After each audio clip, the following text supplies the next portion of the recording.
आप सबने ये तो सुना ही होगा कि इंसान चलता फिरता हुआ ही अच्छा लगता है।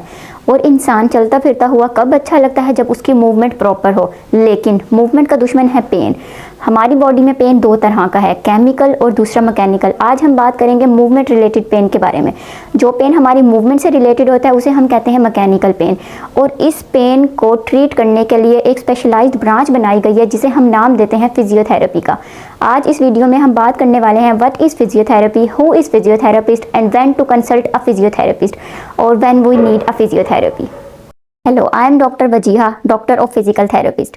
आज इस वीडियो को बनाने की ज़रूरत क्यों पड़ी, क्या पर्पज़ है इस वीडियो को बनाने का? फर्स्ट ऑफ ऑल मैं खुद यही चाहती थी कि एक ऐसी वीडियो हो जो फिजियोथेरेपी और फिजियोथेरेपिस्ट की अवेयरनेस के बारे में हो। बहुत से पेशेंट को ये नहीं पता होता कि हमें कौन से पेन और कौन सी प्रॉब्लम के लिए फिजियोथेरेपिस्ट के पास जाना चाहिए। कौन से ऐसे साइंस और सिम्टम्स हैं जो ये इंडिकेट करते हैं कि इस प्रॉब्लम के लिए हमें फिजियोथेरेपिस्ट से कंसल्ट करना चाहिए। ये इस वीडियो को लास्ट तक देखें और इस वीडियो को लास्ट तक देखने के बाद आपके तमाम मिथ और तमाम misunderstandings about physiotherapy and physiotherapist clear हो जाएंगी। चलते हैं अपने पहले सवाल की तरफ। What is physiotherapy? Physiotherapy medical science की एक स्पेशलाइज्ड ब्रांच है जो एक्सरसाइज थेरेपी और इलेक्ट्रोथेरेपी के मिक्सचर से बनी है और ये ट्रीट करती है हमारे मूवमेंट रिलेटेड पेन को। मिसाल के तौर पे मान लीजिए आपको एक डिस्क का प्रॉब्लम है। अब आप क्या करते हैं, पेन किलर्स ले लेते हैं या फिर सर्जिकल इंटरवेंशन की तरफ चले जाते हैं।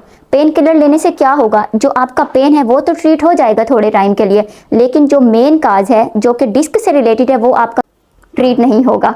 यहाँ फिजियोथेरेपी का क्या रोल है? फिजियोथेरेपी हमारा क्या करेगी, मेन काज को डायग्नोस करेगी, सबसे पहले फिजिकल एग्जामिनेशन करेगी और उसके बाद का जो हमारा मेन कॉज है उसको ट्रीट करेगी। फिजियोथेरेपी का यहाँ क्या रोल होगा, वो हमें सबसे पहले एक्सरसाइज बताएगी, पोस्चर बताएगी, कौन से ऐसे पोस्चर हैं, कौन सी ऐसी एक्सरसाइजेज है जिनकी वजह से हम डिस्क से रिलेटेड प्रॉब्लम को डायग्नोस करके ट्रीट कर सकते हैं। ना तो ये प्रॉब्लम इतनी सिंपल थी कि पेन किलर से ठीक हो और ना ही इतनी वर्स थी कि सर्जिकल इंटरवेंशन की तरफ जाए। तो यहाँ पर क्या बचता है, physiotherapy.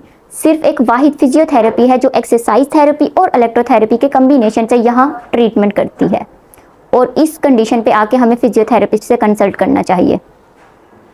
Who is physiotherapist? Physiotherapist को हम मूवमेंट का डॉक्टर भी कहते हैं।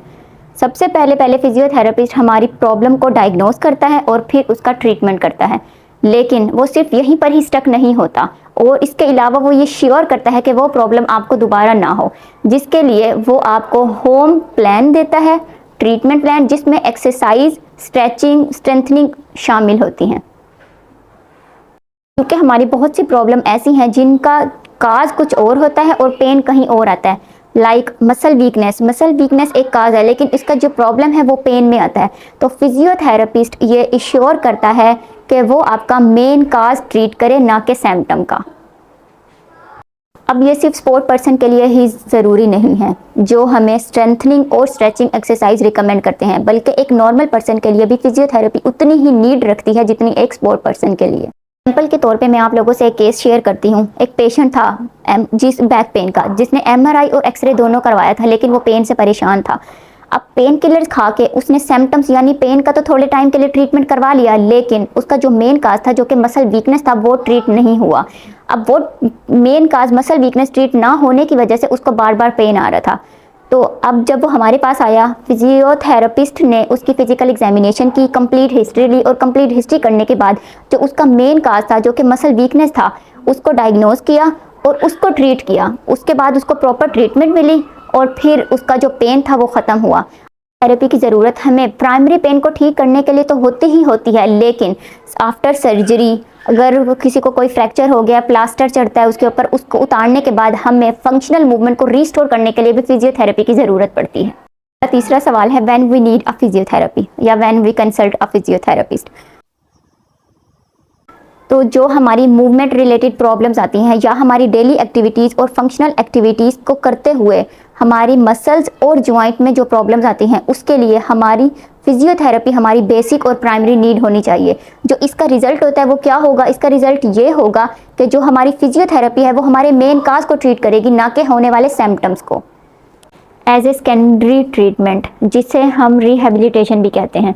अब ये तो बात थी फिजियोथेरेपी एज ए क्योर की। अब बात करते हैं फिजियोथेरेपी एज ए प्रिकॉशन के बारे में। अब आजकल के हमारे सेडेंटरी लाइफस्टाइल की वजह से ऐसी बहुत सी प्रॉब्लम है जो हमारी पोस्चर रिलेटेड होती हैं। अब यहाँ पे क्या करना चाहिए, हमें फिजियोथेरेपिस्ट से कंसल्ट करना चाहिए और फिजियोथेरेपिस्ट हमें पोस्चरल ट्रेनिंग प्रोग्राम कंसल्ट बताएगा और जिसकी वजह से हम बहुत सी फंक्शनल और पोस्चरल प्रॉब्लम से बच सकते हैं। Thank you so much. अगर आपको वीडियो पसंद आए तो इसको लाइक करें, सब्सक्राइब करें और शेयर करें।